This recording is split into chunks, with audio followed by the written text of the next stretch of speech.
how to set notification pop-up style to brief or detailed on the Samsung Galaxy S24 series. First, tap on the home button to go back to the home screen. And on the home screen, swipe down at the top. Then tap on the settings icon.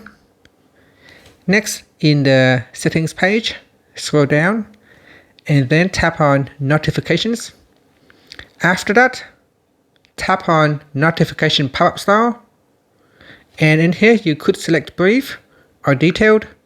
So select one of the options. Here, if I select detailed, it said all notification pop-ups will appear as detailed.